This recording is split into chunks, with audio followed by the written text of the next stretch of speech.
पतितानां पावनेभ्यो वैष्णवेभ्यो नमो नमः।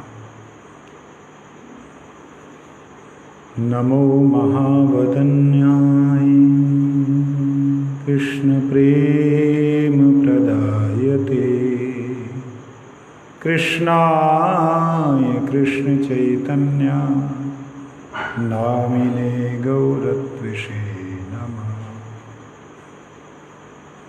तप्त कांचन गौरंगी राधे वृंदावनेश्वरी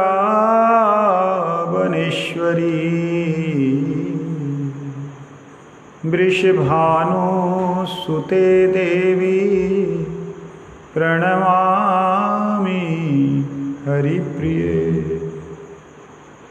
हे कृष्ण करुणा सिंधु दीनबंधु जगतपते गोपेश गोपिका कांत राधाकांत नमोस्तुते। नमस्ते तुहलग्राम नमस्ते मुसलायुध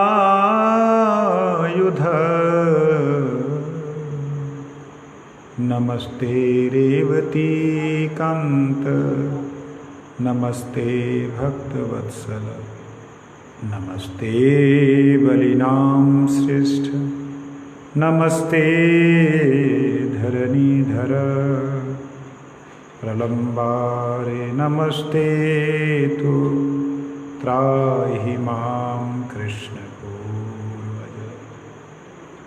भक्त्या विहीनय अपराधलक्षये क्षिप्तस्य कामादितरङ्गमध्ये कृपामयी त्वां शरणं प्रपन्ना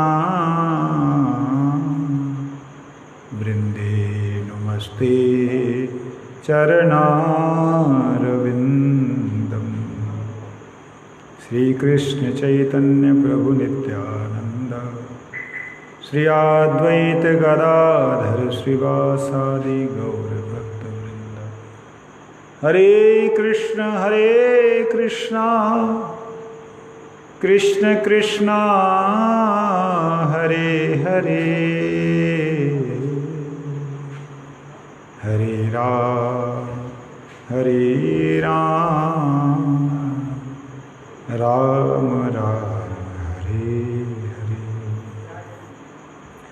भूमस्वखलितपादानां भूमिरेव अवलम्बनम् त्वय्यजातयपराधानां त्वमेव शरणं प्रभु त्वमेव शरणं प्रभु त्वमेव शरणं प्रभु।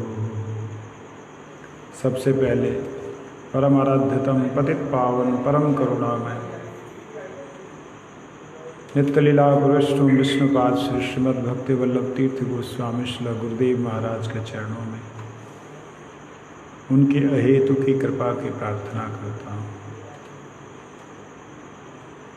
परम पूजनीय गुरुवर्ग वृंद, शिक्षा गुरुवर्ग, वैष्णव वृंद सबको यथा योग्य अभिवादन करता हूँ।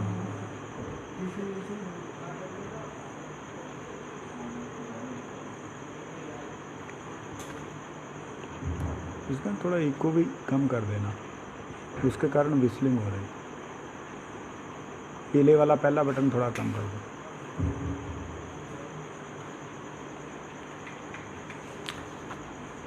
बोलो दामोदर व्रत की, कार्तिक व्रत की, नियम सेवा की। हम लोग प्रत्येक वर्ष गुरु महाराज जी के निर्देशानुसार और नियमानुसार दामोदर व्रत की सेवा करते हैं। इसमें गजेंद्र मोक्ष एक प्रमुख प्रसंग है।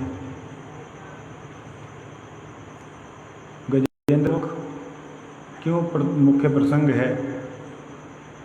कहते हैं जीव जो है वो ऐसे पाश में पड़ा हुआ है, अजरम पाशम, कि जो निकलना बड़ा मुश्किल है। ऐसे में कैसे निकला जाए, उसके लिए हमारे गुरु वर्गों ने ये कृपा करके हम लोगों को रास्ता दिखलाया। गजेंद्र को एक गृहासक्त जीव की जो स्थिति होती है उसके रूप में देखा,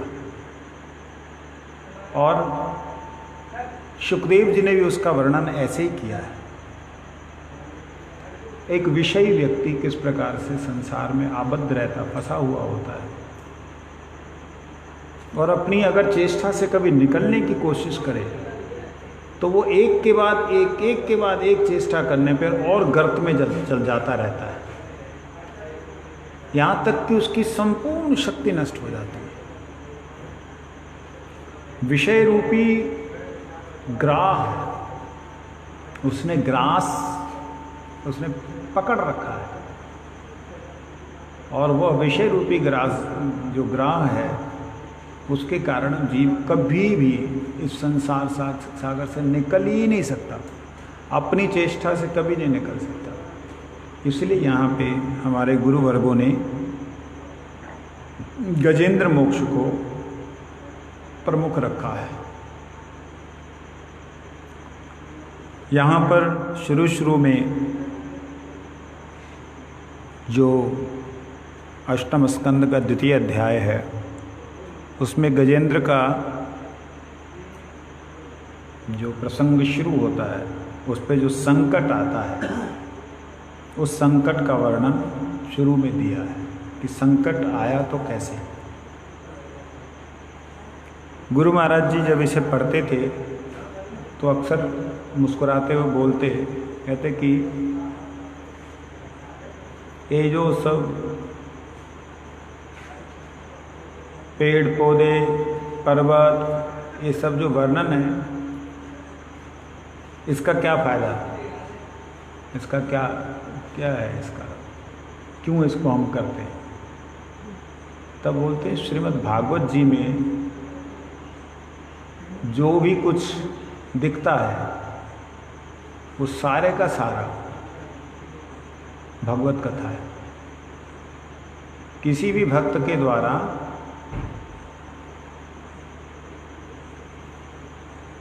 जब कोई भी लीला घटती है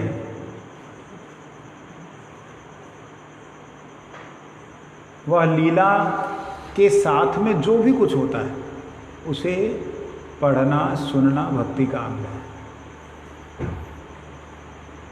और उस भक्ति के अंग के लिए ही इसे किया जाता है।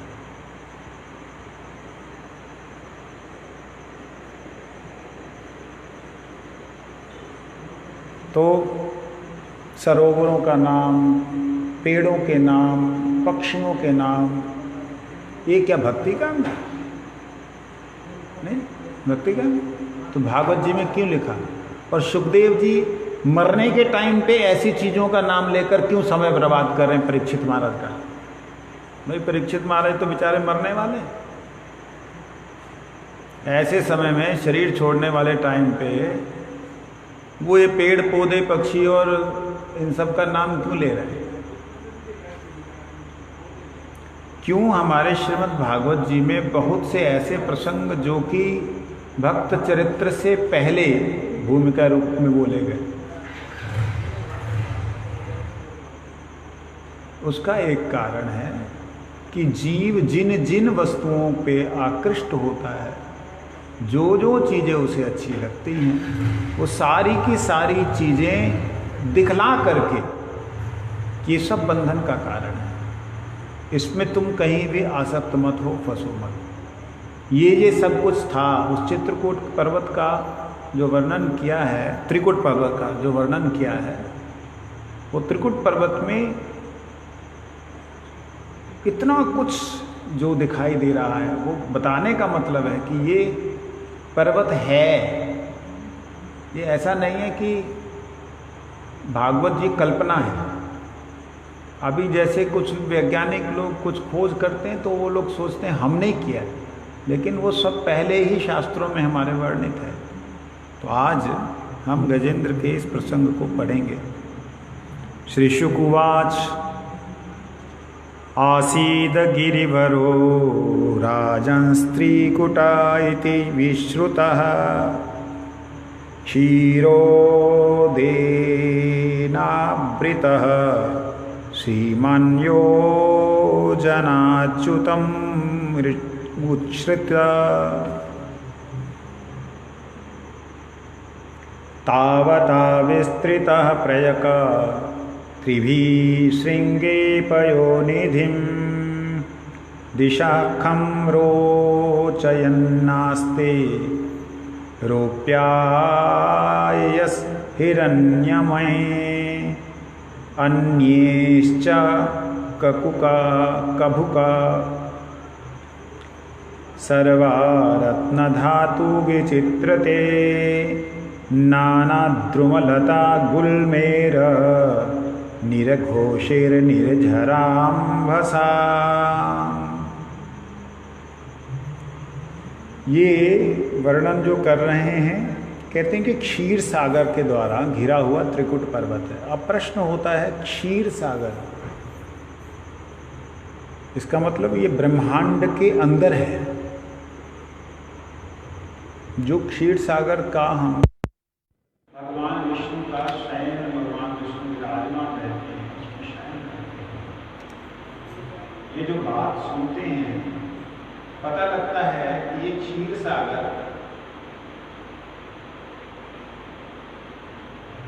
ब्रह्मांड के अंदर है। मैं अभी नारायण उपनिषद पढ़ रहा था, महानारायण उपनिषद, उसके अंदर आया कि जब जीव का उद्धार होने लगता है तो जीव किस प्रकार से एक एक देवी देवता के स्थान से हो जाता है। तो ब्रह्मांड के अंतर्गत भी शिव धाम है, ब्रह्मा का धाम है, वैकुंठ है, मतलब विष्णु का धाम है, महाविष्णु का धाम है। मैं हैरान जाकर पढ़, और ये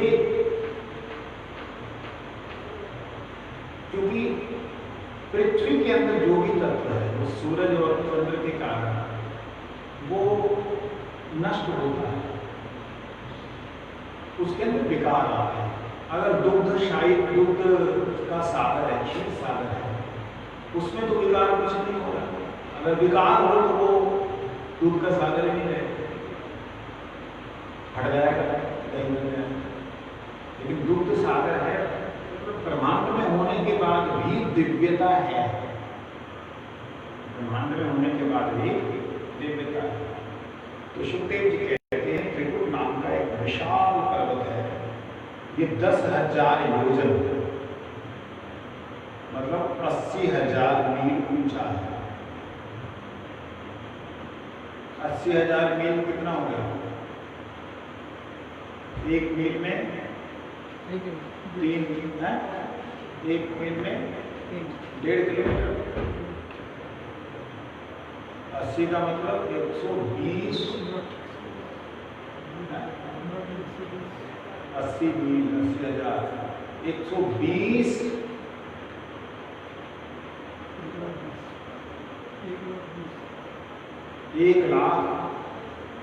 1,20,000 किलोमीटर ऊंचा पर्वत। कोई कल्पना नहीं कर सकता।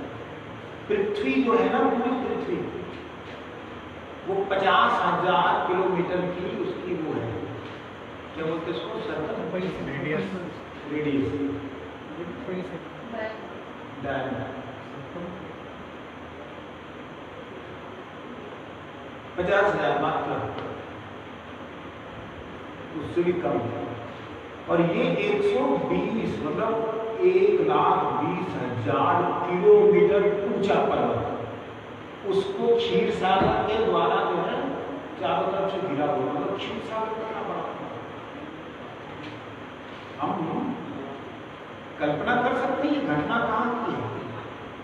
अगर इसे कोई भी व्यक्ति इस संसार की घटना मान ले, मतलब ये पृथ्वी की घटना मान ले, तो फिर इतना बड़ा तो कुछ है ही नहीं, क्यों नहीं? और अगर इसको वैकुंठ की मान ले तो वहां तो पतन है ही नहीं, उद्धार की बात क्या है? तो ये कल्पना है क्या ये काल्पनिक प्रसंग है? हमारी श्रद्धा बोलेगी नहीं, लेकिन विचार करने वाली बात 120,000 किलोमीटर का ऊंचाई है उसकी, और कहते हैं लंबाई चौड़ाई समान है, इतनी ही उसकी चौड़ाई भी है, इतनी ही लंबाई भी है उसकी, मतलब चौड़ाई में भी 120,000, लंबाई में भी 120,000 किलोमीटर, ऊंचाई में भी इतने। इसके 3 प्रमुख चोटियां हैं, 3 शिखर हैं इसके, लोहे का, चांदी का और सोने का। सारी दिशाएं आकाश सुंदर बना, इसको सुंदर, इसके कारण सुंदर बनाती हैं इसकी सारी की सारी दिशाएं। अब देखिए वर्णन जो आ रहा है वो एकदम इस संसार का वर्णन दिखेगा।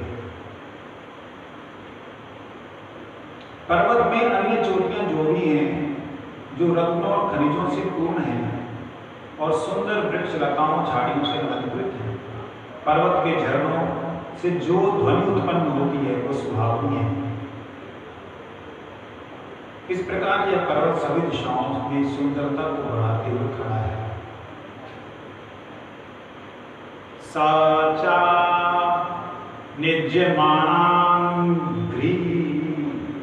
समन्तात्पयोर्निभिः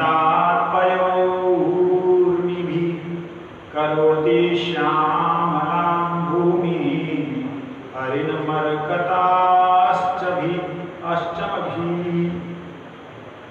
सिद्धचारण गंधर्वे विद्याधर्महोरगे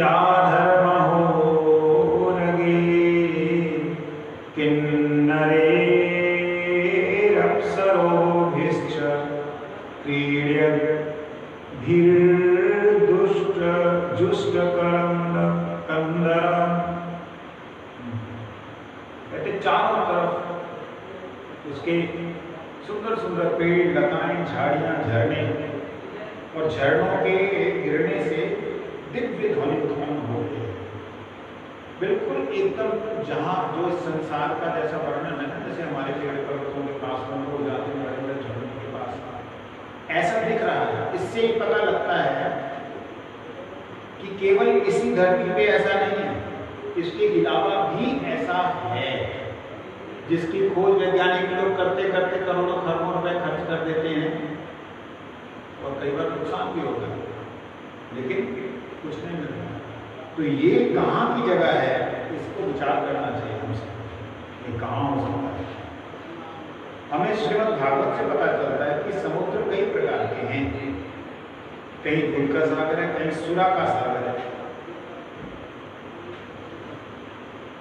शराब का सागर, कहीं घृत का सागर है, कहीं तेल, कहीं मीठे जल का। इस तरह इस ब्रह्मांड में नाना प्रकार के समुद्र हैं। आधुनिक विज्ञानी अपने सीमित ज्ञान के बल पर इन कथनों को चुनौती नहीं दे सकते। वे हमें किसी लोक के विषय में पूरा सूचना नहीं दे सकते। जहां तक कि जिस लोक में हम रह रहे हैं उसके विषय में भी वो पूरी सूचना नहीं दे सकते, और दूसरों को तो ताकि छोड़ दिया। स्वामी महाराज ने बड़ा सुंदर ये तात्पर्य लिखा है।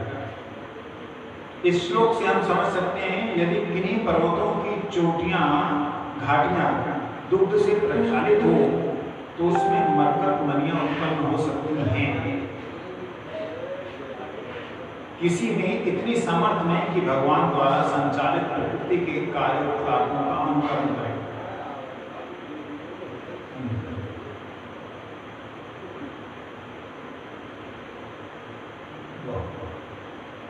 क्या बात है। अभी पीछे एक खबर सुनी थी, ये लोग कहीं ऊपर गए थे तो इनको वहां पे एक ऐसी जगह मिली, एक ऐसा एरिया मिला जहां पे पृथ्वी करोड़ों पृथ्वियों को डुबो दिया जाए और पता भी ना लगे। इतनी एल्कोहल, प्योर एल्कोहल, शुद्ध शराब उनको वहां पर। ये मेरे को सुनकर के इस बात से याद आ गया कि ये बात जो कही जा रही है वो हमारे ऋषियों ने कितने हजारों साल पहले कह दी कि समुद्र मतलब यही नहीं है, बहुत सही है। अब आप देखिए, घी का भी समुद्र है, तेल का भी है, मीठे जल का भी है। हमारे को क्या मिला, खारा था। सप्त समुद्रों की बात होती ना, हम सप्त सागर इसी को समझते हैं, सात समुद्र पार चल गए। लेकिन सप्त सागर इससे कहा इसलिए जाता है क्योंकि सप्त महाद्वीपों के द्वारा घिरा हुआ है, जहाँ सप्त महाद्वीप इसके ऊपर, इसलिए सप्त सागर जाता है। लेकिन वास्तविकता में सप्त सागर ये नहीं है। तो क्या कह रहे हैं कि ऐसी भी जगह है जहां पर दूध का सागर है। ये शराब के सागर तक तो पहुंच गए। अभी एक बात है, तो ईथर शब्द का अर्थ क्या होता है?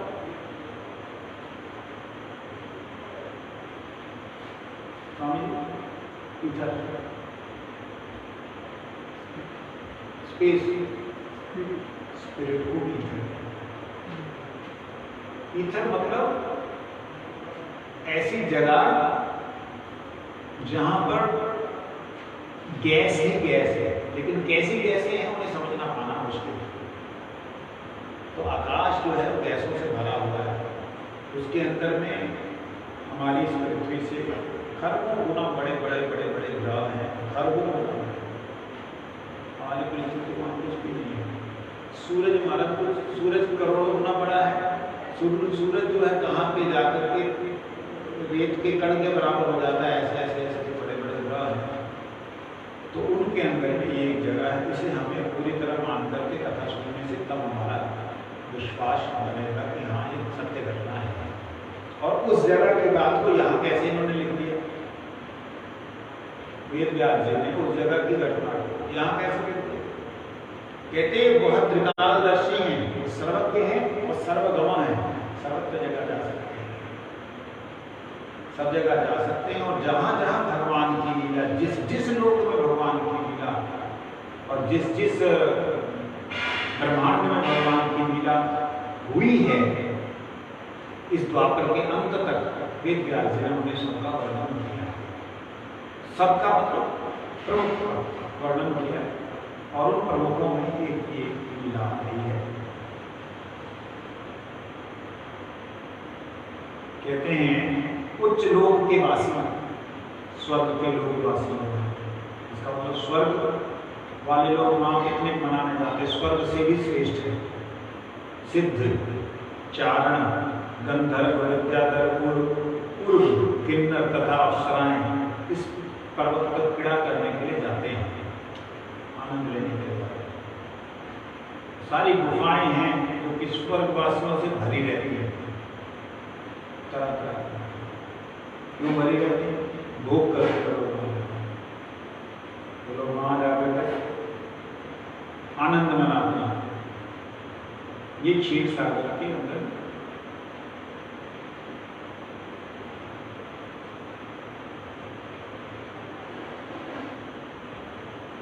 क्षीर सागर में तैरते हैं, त्रिकुट पर्वत की गुफाओं में नाना प्रकार की क्रीड़ाओं का आनंद लेते हैं। यत्र संगीत सन्नादेर ददत्तुहोम अमर्षया अभिगर्जन्ति हरयः श्लाघिना परशंकया।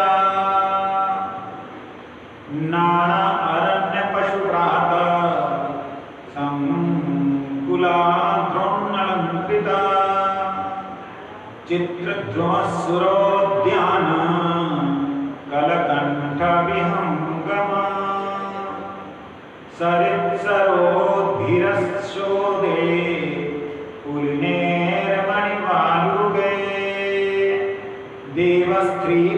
देवस्त्री मज्जनामोद सौराभं वनिलतेर्युता। गुफाओं में स्वर्ग के निवासियों के गायन की गूंजती हुई ध्वनियों के कारण वहां के सिंह जिन्हें अपने छठी पर गर्व है, ऐसा है ईर्ष्या के कारण यह सोचकर कि दूसरा शेर गरज रहा है वो भी कर देगा। मतलब जो गायन है गंधर्वों का गायन वो शेरों की तरह है। गंधर्व गायन क्या ऐसा है जिससे कि शेर गरजे? हाँ, मेरे को एक बार किसी ने बोला था, कहते गंधर्व गायन में खर्च का गायन है, जो खर्च के स्वर है उसमें गंधर्व गायन है, मनुष्य गाते हैं इसमें, और जो असुर हैं वो गाते हैं ताल में। ऐसी बताया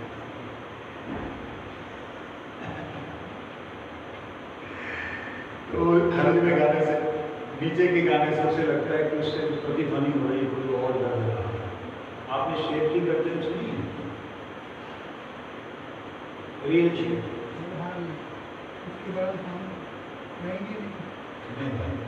मैंने कई बार सुना, जब जो आते नहीं हैं जो सर्कस वाले, तो वो जब प्रतापबाग में आते थे महाराज, वहां पे शेर गरज रहा है, मठ मंदिर की जो खिड़कियां ऐसे काम है। प्रैक्टिकल देखा, प्रैक्टिकल शेर समझो यहाँ से दाम घाटी पर नहीं,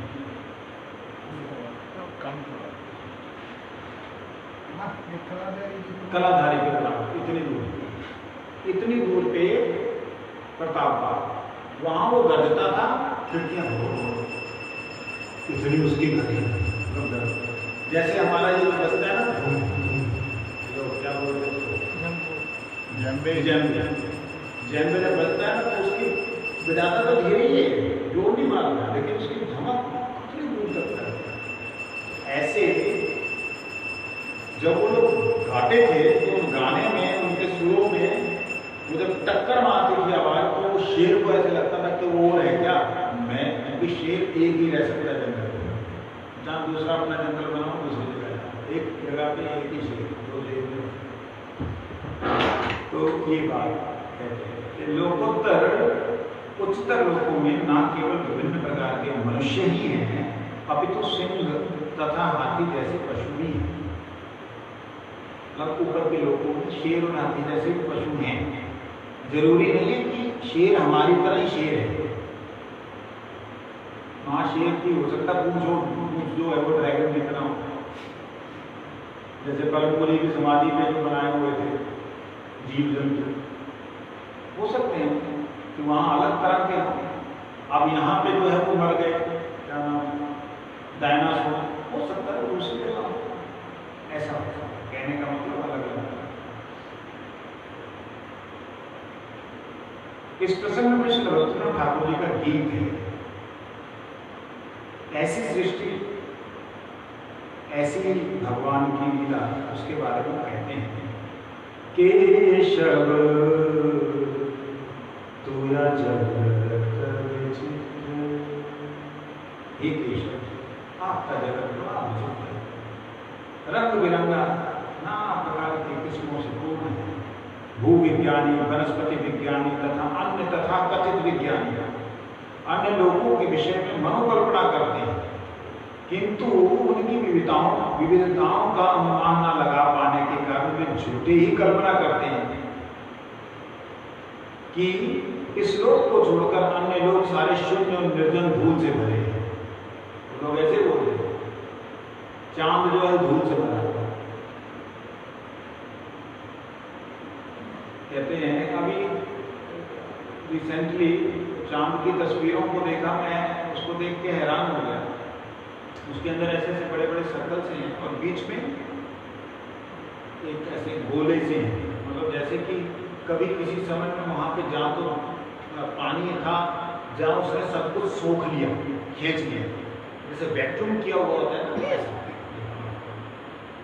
तो कहने का मतलब कि उच्चतर लोगों में भी ये सब कुछ है। एक बात मेरे मन में अभी आ रही है, हम लोग जो 84 लाख योनियों की कल्पना करते हैं, तो क्या अन्य लोगों में जो योनियां हैं उन्हें भी गिना जाएगा?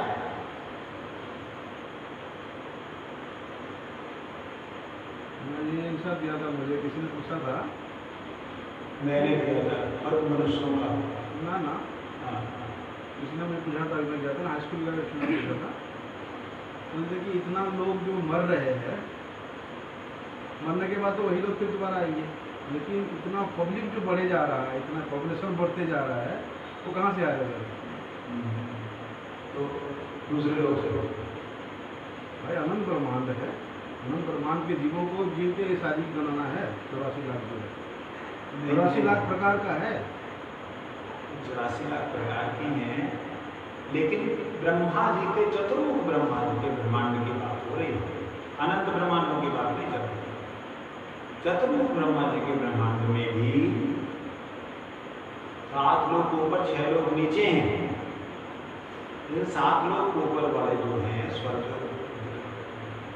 भू और स्वर्ग तप सबके लोग तक, और नीचे के अतल स्वतंत्र आत्मा पाताल तक, इन जितने भी लोगों में योनियां हैं वो ब्रह्मा जी के द्वारा ही निर्मित। इसीलिए जो 4 लाख मनुष्य योनि आती है, वो 4 लाख मनुष्य योनि इन सब में देव भी मनुष्य योनि है, लेकिन मनुष्य नहीं है, मनुष्य योनि मनुष्य जैसे हैं दिखने, असुर भी मनुष्य जैसे हैं, लेकिन असुर होने पर भी वो मनुष्य नहीं है। तो ऐसे करके ये बात यहाँ पे जो आ रही है, इस ब्रह्मांड में 84 लाख योनि है, ब्रह्मा 4 मुख वाला ब्रह्मा के, तो जो ब्रह्मा का 10 मुख है वहाँ और अलग तरह का योनि है, ऐसे हो सकता है। विरजा तक तो जितने भी ब्रह्मांड है, जितने भी ब्रह्मा है, वो लगभग विरजा तक ही 84 लाख योनि है। गिरजा तो ब्रह्मांडों के ऊपर हो गई ना। मैं वही बोल रहा हूँ, वहाँ तक की बात कर रहा हूँ भाई। 84 लाख योनि जो है अलग अलग ब्रह्मांडों के अंदर के हिसाब से है। मैं यही सब दिया था उसको, हाँ? मैं उसको यही सब दिया। हाँ, मैं तो आज तक ऐसे ही सुना। उसमें तो ब्रह्मा जी ने तो वैकुंठ का दर्शन किया था, उस वैकुंठ के दर्शन के बाद में उनको जो जो स्मृति में रहा, वो अनंत भगवान के धाम में अनंत प्रकार के स्वरूप हैं, अनंत प्रकार के वहाँ पे ये पेड़ पौधे लता वृक्ष हैं, उनकी गिनती नहीं कर सकते, क्योंकि वह प्रतिक्षण जो है वो नवीन है, बदलते हैं अपने स्वरूप के अंदर, जो उनके अंदर रूप गुण भगवान के देख करके उनके अंदर जो है वो विकार आता है। उनको देख करके ब्रह्मा जी ने उनमें से कुछ कुछ योनियों को तैयार किया और वो अपने ब्रह्मांड के लिए किए, और उसके लिए जो है अपने ब्रह्मांड के अंदर उन्होंने फिर कैटेगरीज बनाई कि जो उच्चतर लोग हैं उन उच्चतर लोगों में ये लोग रहेंगे, नीचे निम्न में ये लगेंगे, तब जाकर के ये 4 लाख मनुष्य नहीं कहते। अन्यथा अन्य ब्रह्मांडों में जहाँ पे हजारों ब्रह्म है, ठीक है, इस पृथ्वी से करोड़ों खरबों गुना ज़्यादा बड़ी वहाँ पे जो है धरा है, धरा पर जो धारण कर वो धरा है, तो वहाँ पर तो अलग होगा। इसलिए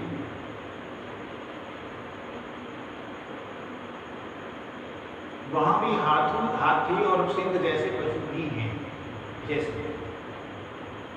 कहते लोग जो हैं ऐसे ही कल्पना करते हैं, उन्हें मालूम नहीं है कि भाई ये वैज्ञानिकों को कहते हैं कि सब धूल से भरे हुए, बाकी शून्य, बाकी जगह पे कोई भी जीवन नहीं है। भौतिकवादी नेताओं की प्रशंसा कुत्ते, सुअर, ऊंट और गधे जैसे गधे ही करते हैं, जो स्वयं भी बड़े पशु हैं। स्वामी महाराज जी, स्वामी महाराज, जिन्होंने सीधा सीधा ना, ये तो अनुवाद करने वाले सभी को। हाँ नहीं वो वही तो बोल रहे हैं, उन्हीं ने तो अनुवाद किया। अंग्रेजी में तो कोई दूसरा वार है नहीं, सब तो वही वार है। इसको भी इसने हिंदी में किया है, उसको थोड़ा अलग करना चाहिए ना। भद्र भाषा प्रयोग किया। तो ये बात तो भागवत जी की है। कुत्ता, सुअर, ऊंट और गधा, मनुष्य जो है पुरुषा पशु, ये बात जो आई है इसमें है ना, लिखा है इसमें भागवत जी के द्वितीय स्कंद के तृतीय अध्याय के 19वें श्लोक में कहा गया है। वही स्वामी और उष्ण बराह, ये वाला श्लोक है।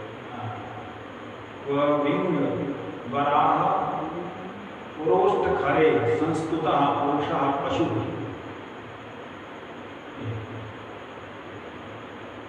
कहते मनुष्य को बड़े पशु द्वारा प्रदत्त ज्ञान से संतुष्ट नहीं होना चाहिए। मनुष्य को बड़े पशु द्वारा प्रदत्त ज्ञान से संतुष्ट नहीं। प्रत्युत्तर में प्रत्युत्तर उसे सुखदेव गोस्वामी जैसे सिद्ध पुरुष के ज्ञान प्राप्त करना चाहिए। महाजनों बताइए नक्शा पंथा, हमारा कर्तव्य है महाजनों के उपदेश का पालन करें। महाजनों की संख्या 12 और सुखदेव गोस्वामी उसमें से एक है। कहते हैं जो भौतिक नेतागण हैं, बड़े बड़े अपने आप को समझने वाले हैं, उनकी जो कुत्ता, सुअर, ऊंट और गधे प्रशंसा करते हैं। कहते प्रशंसा किसकी करते हैं? अपने से बड़े की। आदमी अपने से नीचे की प्रशंसा करता है, आप महान हैं, महान बड़े की करते हैं। तो कहते पशुओं में जो बड़ा पशु है उसके अनुसार हम क्यों चलें? हम सिद्ध महापुरुष जो सुखदेव जी जैसे महापुरुष हैं उनके अनुसार चलेंगे। वो जो कह रहे हैं उसे मानेंगे, हम उनको क्यों मानेंगे? हमने मानेंगे। ये बात यहाँ पे कितने बजे तक होगा? घड़ी 9:30 बजे होगा। 9 बजे मान लो, 9 बजे आप मेरे को घड़ी नजर नहीं आ रही। 15 मिनट है, मेरे को ना कल 15 मिनट। तो इसलिए जो सिद्ध महापुरुष हैं उन्हें माने। एक बार गुरु जी बोले, कहते कि ऐसा लगता है कि भांग खा करके लिख दिया जो आया मन में। ऐसा नहीं है कि भांग खा के लिख दिया, जो मन में आया लिख दिया, ऐसा नहीं है। वहां वो है। तो अगर कोई वैज्ञानिक आकर के बोलता है कि हाँ ब्रह्मांड में ओम नाम की ध्वनि है, सूरज से ध्वनि निकल रही है, पृथ्वी से ध्वनि निकल रही है, उसके अंदर ओम जैसा शब्द सुनाई दे रहा है, अगर वो बोलते तब हम मानते। कितनी बड़ी मूर्खता है। अगर वैज्ञानिक बोलेगा तब मानेंगे, कितनी बड़ी मूर्खता। कहते क्यों मूर्खता कही स्वामी स्वामी महाराज जी ने? कहता कुत्ता जाकर के उनकी प्रशंसा की। महाराज आप मेरे नेता होकर तो क्या बात कर, मैं तुम्हारा नेता कहाँ करूँ? मनुष्य की प्रशंसा करना, कुत्ता दंडवत प्रणाम करना। आप ऐसा है, तू ऐसा क्यों बोल रहा तो कुत्ते? कहते नहीं, आप हमसे श्रेष्ठ हैं, आप हमसे भी बढ़िया, हमसे भी ज्यादा व्यस्त हो। तो क्या बात? कहते मैं तो पशु हूँ, कुत्ता हूँ। मैं तो बिना बात के भूखता हूँ और बिना बात के दौड़ता हूँ। हमारे केशव गोस्वामी वाला कहते कुत्ते का क्या काम? बहुत अर्जेंट काम है, अचानक से बैठा है, अर्जेंट है, भाग के क्या गया, पेड़ के पास जाके काम कर, फिर वापस आ गया। कहते यही काम है मनुष्य का। अचानक ठीक ठाक चल रहा है, अचानक से भागेगा, विषय भोग करके आ गया। कहते ये कुत्ता उसकी प्रशंसा कर रहा, तुम हमसे ज्यादा महान हो। फिर कहते सूरज निष्ठा बोल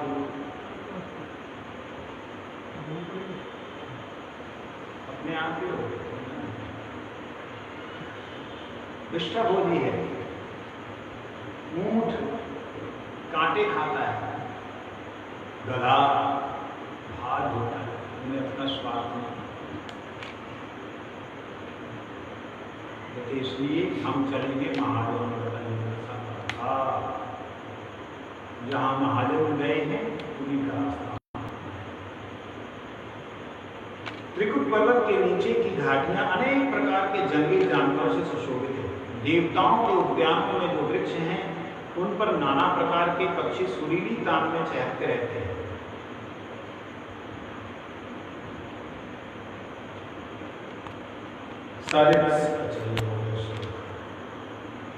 कैसे कैसे वहां पे त्रिकुट पर्वत में नदियां, झीलें, जो बालू के कण हैं वो रत्नों की तरह दिखने वाले।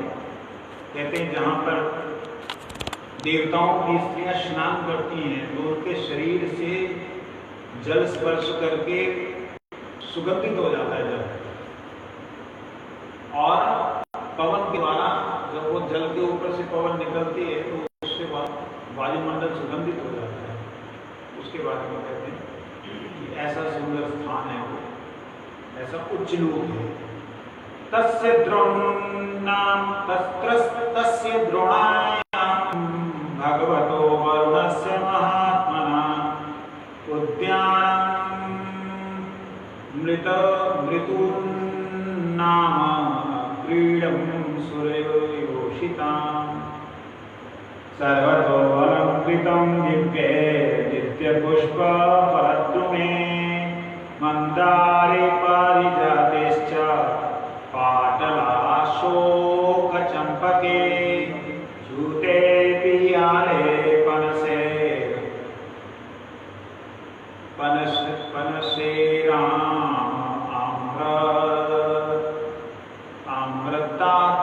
आम्रताकेरपि क्रेन नारिकेलश्च खर्जूरी वीरपुरके मधुके शालतालश्च तमाले रसार्जुने अरिष्ट्रो दुम्बर पल्क्षे बटे कीशुका चंदने पिचूमर्दे को विदारे सरले सुरदारुभी द्राक्षे शूद्रंभांबुज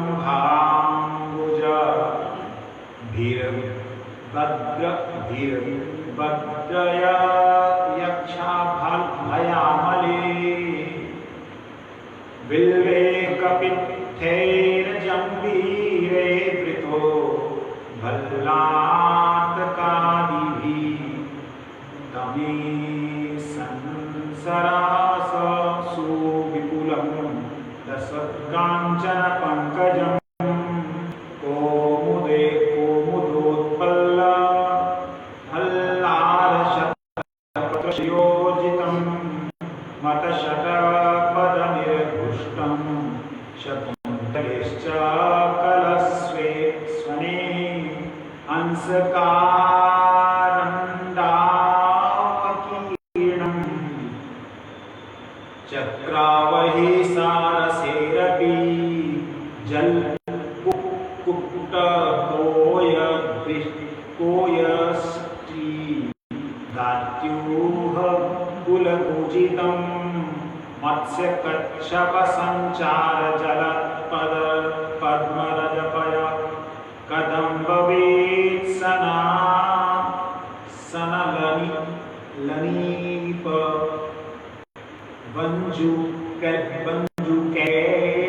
कैरभृतं कुन्दे कुरुबकाशोके शीर्षे कुटजैङ्गुदे कुब्जके स्वर्णजूथिभिर्नाग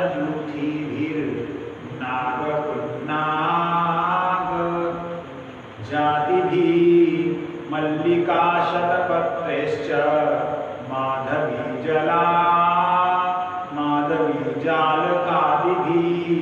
शोभितं तीरे जयश्चान्ये नित्यर्तुभिर्लम्भुमे।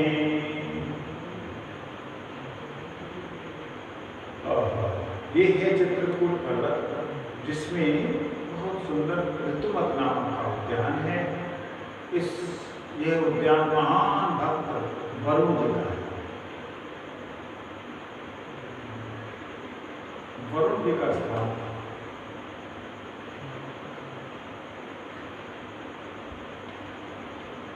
स्थान को ढूंढ रहा हूँ। वरुण जल में रहते हैं।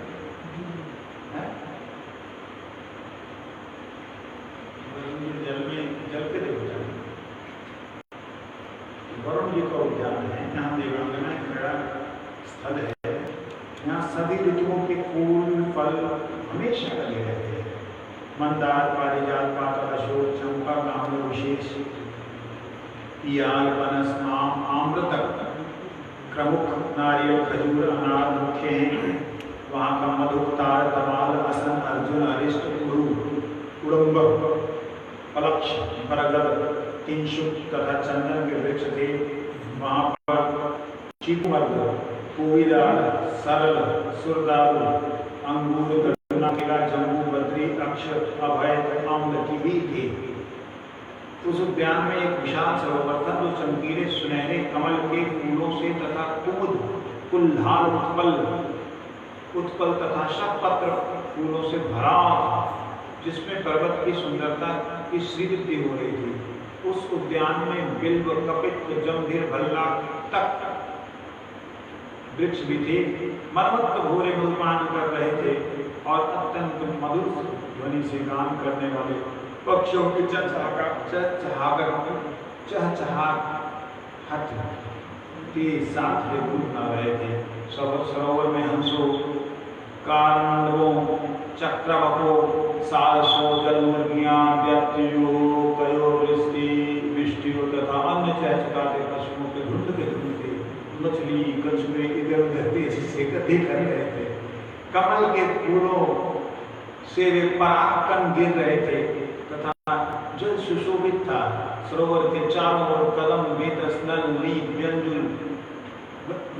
व्यंजुलका, कुंद, गुरुवक, अशोक, शीरीष, कुटज, इंगुद, कुंभज, स्वर्णजुति, नाग, कुन्नाग, जाति, मल्लिका, शतपत्र, जालका और माधवी लताएं थी। सरोवर के तट ऐसे वृक्षों से भली भांति अलंकृत थे जो सभी ऋतुओं में फूल तथा फल देने वाले थे। इस प्रकार पूरा पर्वत भव्य रूप से सजा हुआ था। ये है कि पर्वत का वर्णन। अब आते हैं गजेंद्र जी के बारे। तत्रेकदा तद्गिरी का आश्रयः केकरेणो वीरवारणयूतपश्चरणा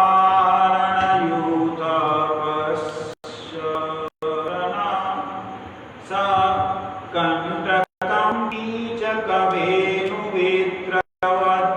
विशालगुल्मं प्ररुजवन् वनस्पतिम्।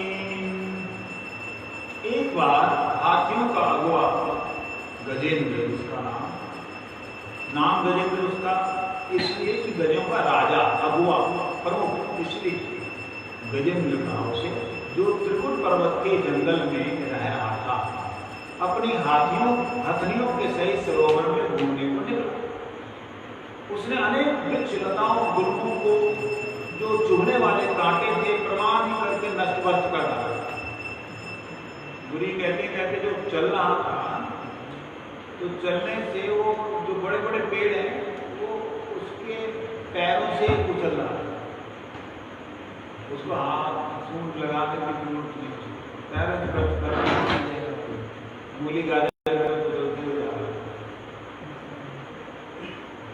यद गंध मात्रा धरयो गजेंद्रा व्याघ्रादयो वयाल मृगा सखंगा महोरगाश्चापि भयाद्रवन्ति सगौर कृष्णा सरभाश्च मरय। उस हाथी की सुगंध पाकर ही अन्य जो हाथी हैं बड़े बड़े दूसरे जो प्रतिद्वंदी हाथी, बाघ, शेर, ये सारे के सारे बड़े बड़े गैंडे, सांप बड़े बड़े, ये सारे के सारे भाग गए। जो उसका आ गया वो इतना विशाल था वो।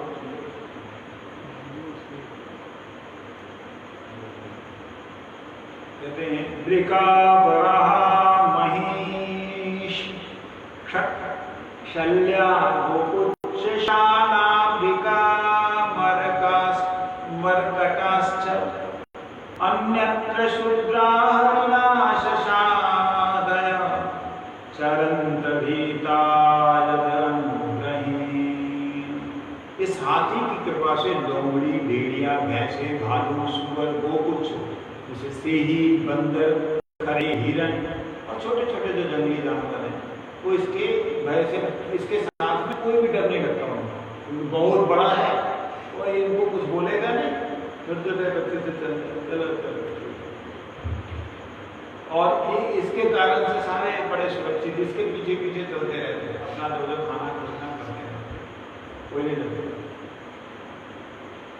सधर्म तप्त किरभी के करेणु भीर्वितो मध्यच्युत कर भरेणु द्रुत गिरिं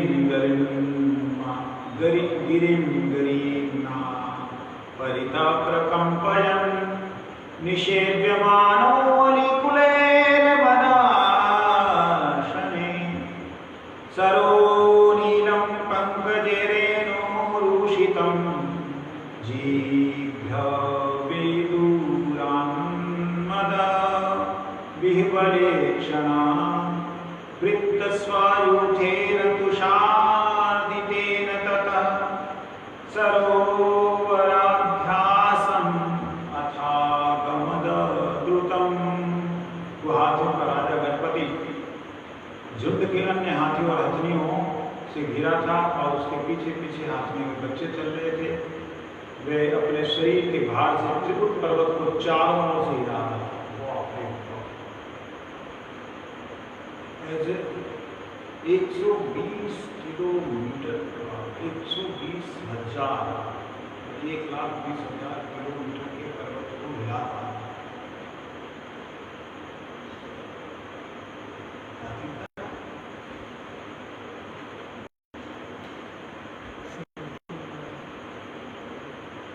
उसका पसीना छूटा था, उसके मुंह से मद की लाल लपट टप रही थी और उसकी दृष्टि मद से भरी हुई थी। मधु पी पी कर भौरे उसकी सेवा कर रहे थे और जो टपक रहा था उसको पी रहे थे भौरे। दूर से ही उन कमल फूलों की रजगणों की सुगंध कर रहा था और मंद पवन और जल उस सरोवर की तरफ उसे खींची ले जा रहे थे। इस प्रकार प्यास से पीड़ित साथियों से घिरा गणपति तुरंत सरोवर के तट पर आया।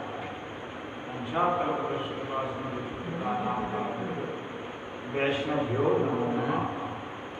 तो इस प्रकार से सरोवर होगा त्रिकुट में।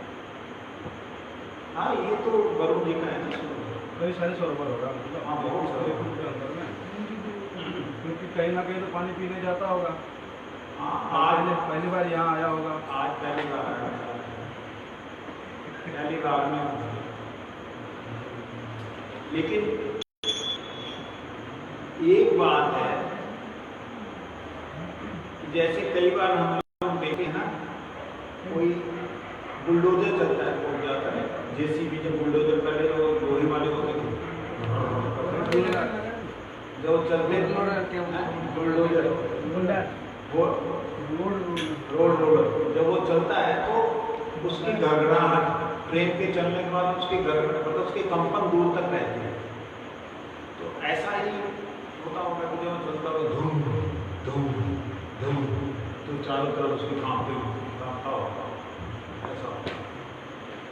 ऐसे ही किया जा सकता है। साधन युवायिकम निवेशम चक्षुषा प्राविश्ययिकम शून्यायिकम जगत सर्वं गोविंद प्रेम विप्रणम प्रदोषलीला भजन उद्वेगे दिवस न जाय क्षण हिला युवसा वर्षाल मेघ प्राय हरि बोल अश्रु वर्षिण गोविंद विरहे शून्य हैन त्रिभुवन तुषारे पोड़े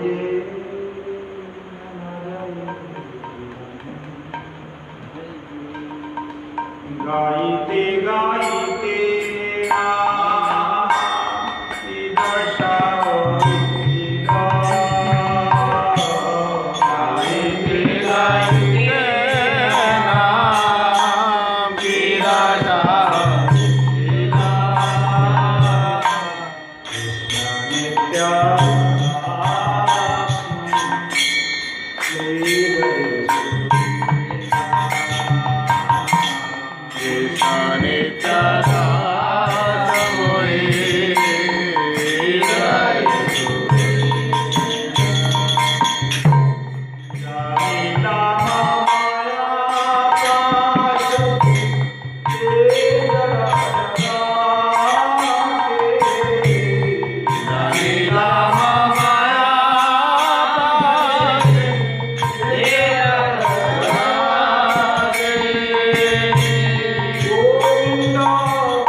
विरह में एकदम अचानक से आनंद आता है। भक्तिविनोद ठाकुर जी के इस कीर्तन में जो है शब्द पदे पदे पूर्णामृत स्वात्मा, विरह में मिलन, दोनों का एकदम से इसमें मतलब मिलन दर्शन, वो दोनों का आनंद है।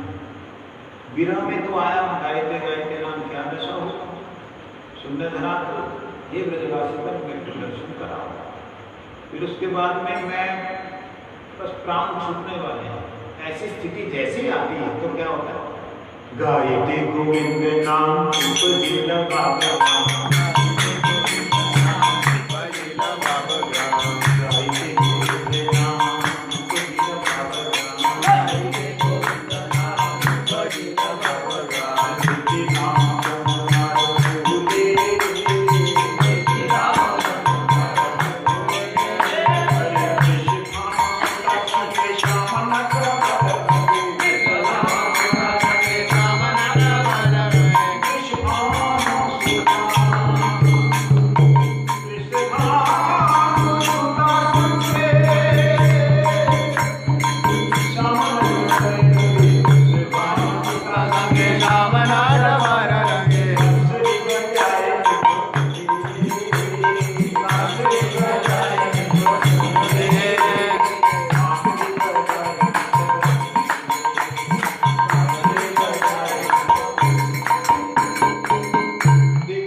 केशाभिषेक यमुना तीर कल्पाद भंजम कृष्णं गोपेशभायां विहितगुणि कलालोकनं सिद्धमात्रा यत्नादानि आशंसायितमथ निभृतं प्राप्तपुञ्जं स्मरामि राधा वृन्दायो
यथा तथा विदधातु लब्धो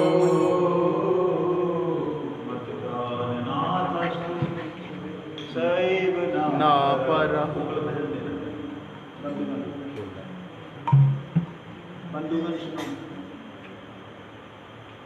उसी में तो है आपके।